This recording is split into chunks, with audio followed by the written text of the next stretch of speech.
நில அபகரிப்பு புகார் கொடுத்த பிரகாஷ் என்பவரை தாக்கி கொலை மிரட்டல் விடுத்த வழக்கில் முன்னாள் அமைச்சர் விஜயபாஸ்கரை கைது செய்து கரூர் குற்றவியல் நீதிமன்றத்தில் போலீசார் ஆஜர்படுத்தினர். இது குறித்தான மேலும் விவரங்களை தருகிறார் செய்தியாளர் அருள் செல்வன். வணக்கம் அருள் செல்வன், இது குறித்த முழு விவரங்களையும் பதிவு பண்ணலாம். வணக்கம். முன்னாள் அமைச்சராக இருந்தவர் எம்.ஆர். விஜயபாஸ்கர்.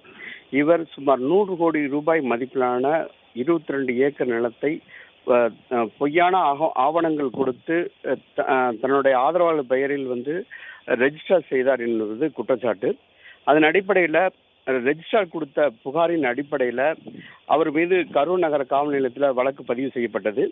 அதன் அடிப்படையில் அந்த வழக்கானது சிபிசிஐடிக்கு மாற்றம் செய்யப்பட்டு தனிப்படை அமைத்து அவரை தேடி வந்த நிலையில் கடந்த 16ஆம் தேதி கேரளா மாநிலம் திருச்சூர் அருகில் இருக்கக்கூடிய ஒரு பகுதியில் அவர் மறைந்ததாக கிடைத்த தகவலின் அடிப்படையில் சிபிசிஐடி தனிப்படை போலீசார் அவர்களை கைது செய்து கடந்த 17ஆம் தேதி திருச்சி மத்திய சிறையில் அடைக்கப்பட்டார்.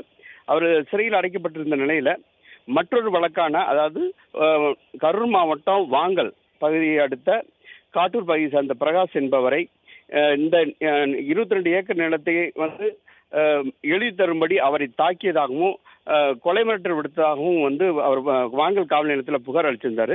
அந்த புகாரின் அடிப்படையில் சிறையில் இருக்கக்கூடிய முன்னாள் அமைச்சர் எம்.ஆர். விஜயபாஸ்கர் மீது மேலும் ஒரு வழக்கு பதிவு செய்யப்பட்டது.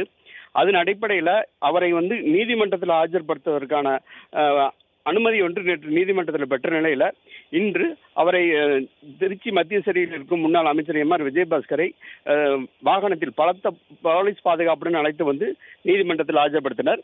மேலும் அவரை காண்பதற்காக அதிமுக கட்சியின நிர்வாகிகளும் தொண்டர்களும் ஏராளமானோர் நீதிமன்ற வளாகத்துக்கு உள்ளேயும் வெளியேவும் அதிக அளவு திரண்டதுனால இந்த பகுதியில் ஒரு பரபரப்பான ஒரு சூழ்நிலை ஏற்பட்டிருக்கு. விவரங்களுக்கு நன்றி அருள் செல்வன்.